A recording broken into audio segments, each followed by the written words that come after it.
In the previous class, we have read about how spermatogenesis occurs, right? Now, we will focus upon types of spermatozoa. There are mostly two types of spermatozoa present. So, first we will say flagellated spermatozoa. Right, and second we will say non-flagellated spermatozoa.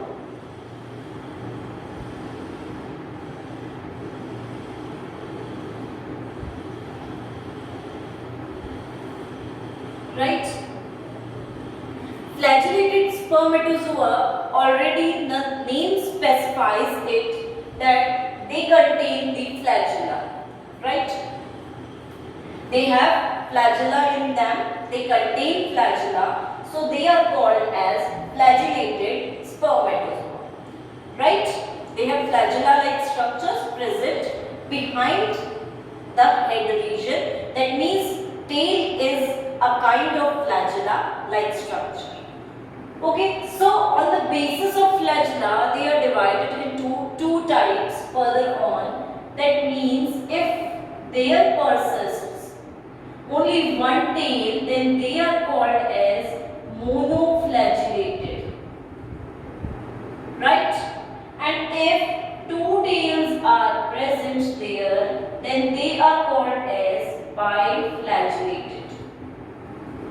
Alright, so this is very much clear. Mono means single tail or single flagella, we can say. So, one tail or one flagella.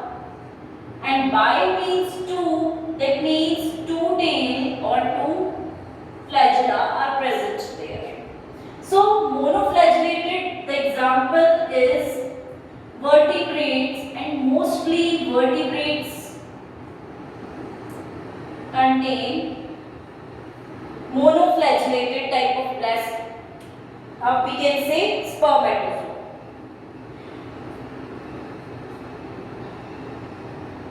Secondly, in humans, there is monoflagellated kind of spermatozoa. Biflagellated example is toadfish. Right? In toadfish, there are two flagella present. Right? We have already studied the structure. We can see here like this. This kind of structure, that means monoflagellated, and in toadfish we can observe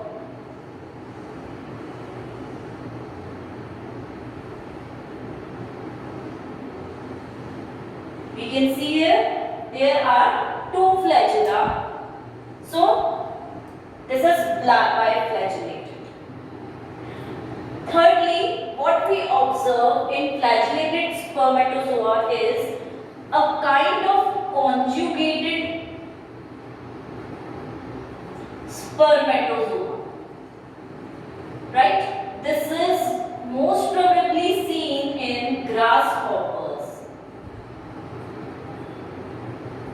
Right? It is seen in grasshoppers, conjugated spermatozoa. That means that 2 to 4 sperms or spermatozoa combine together by the head region and they form a aggregation, right? They form an aggregation, aggregated form, head regions combine together, so they are called as conjugated spermatozoa. So when we observe the diagram of this, we can see like this.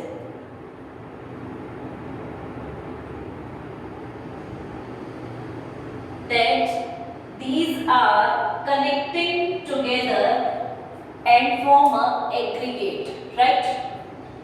So they are called as conjugated. They are connected to each other.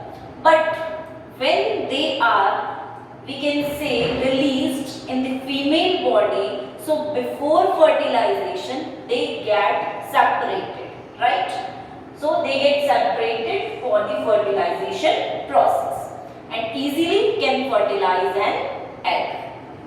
So this is the conjugated spermatozoa. So we can say flagellated spermatozoa are of two types, monoflagellated and biflagellated, and we have observed the examples as well.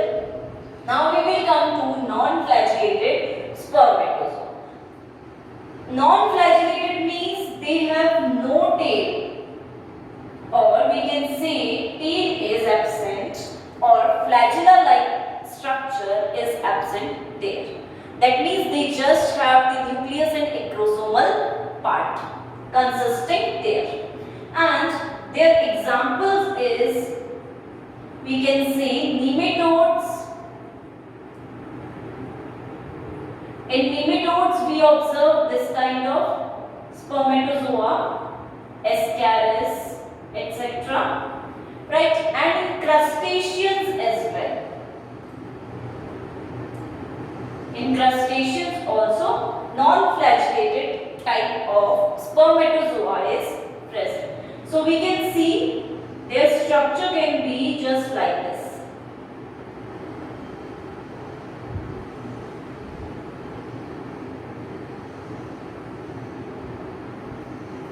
Right? They have no tail and structures just like this. So these are types of spermatozoa. Now,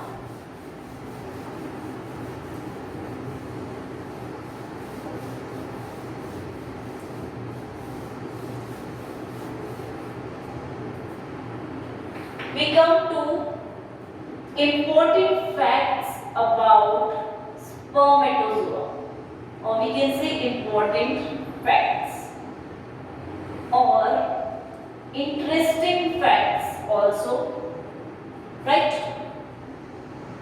So, interesting facts are the facts which are different from the normal things, right? Like we say, if something occurs in the normal way, then apart from that, if we see or if we observe, that comes under the interesting fact, right? So, number first is, we see or we can say we observe that most of the spermatozoa are monoflagellated, that means they contain one tail. But in Ascaris, we observe that,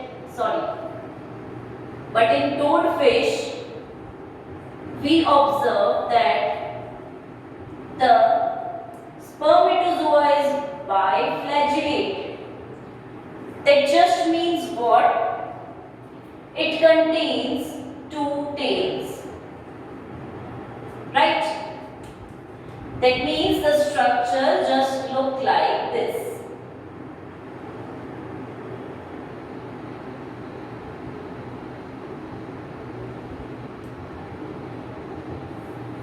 Right?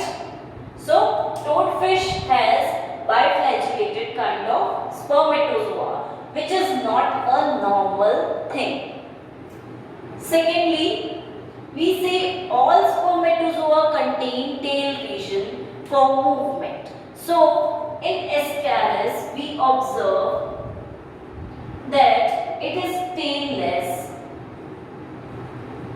right? So, it does not contain tail. So, as a result, we can say it is amoeboid type, right? So, it can move like amoeba because male gamete should be or active form, right? Should be in an active form or motile form, movable form. So, it has amoeboid like characters which help in the movement, right? So, structure will be like this. There is no tail portion present there. Thirdly, when we talk about amphibians and reptiles,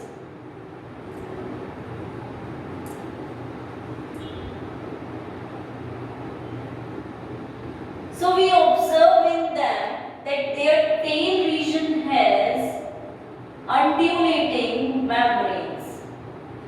So we can say undulating membrane is present on tail region or tail part, right? And this undulating membrane is observed like this. We can see.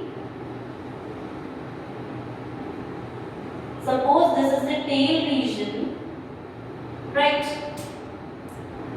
And suppose this is the axial filament.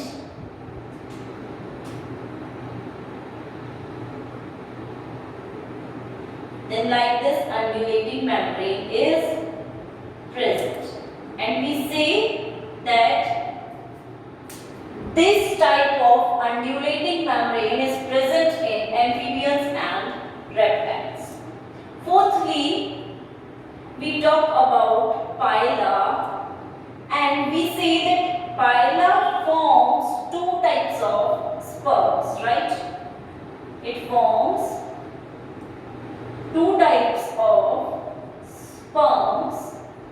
First type is called as, we can say, oligopyrene.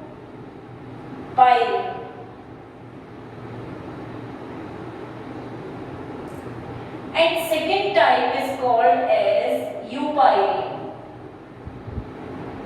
Right? So, two types of sperms are formed by phyla, oligopyrene and eupyrene. So, only we can say that eupyrene is the active form. Right? That means only this forms or this helps in fertilization. It is not active or it is not the mature form. But two types of sperms are formed in this. So it is a different thing, different path, right? And fifthly, we talk that the lifespan of sperm is most probably 1 to 24 hours, right? But when we talk about butterflies, or we can say honeybees, they can survive up to years as well. Right? Their lifespan can be up to years. They can remain in dominant form, we can say. Right? During the fertilization path, they enter and they can survive there for years as well, right? So this is something different. So these are 5 important facts, or we can say interesting facts about spermatozoa.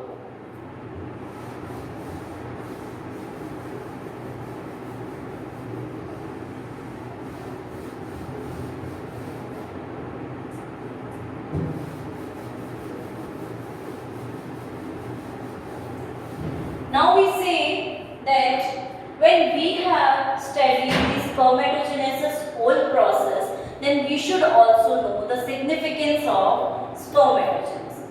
So what is the importance of spermatogenesis, or we can say why this process is occurring?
These are 5 significances of spermatogenesis.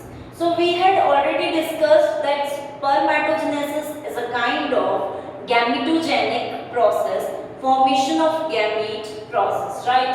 So in this, reduction division occurs, right? Meiosis occurs, right? Secondly, we say when spermatogonia enters the growth phase, and when it comes out of the growth phase, it forms the primary spermatocyte, right? And this one primary spermatocyte forms 4 spermatids, right? So we can say that from one primary spermatocyte, 4 spermatids can be formed there.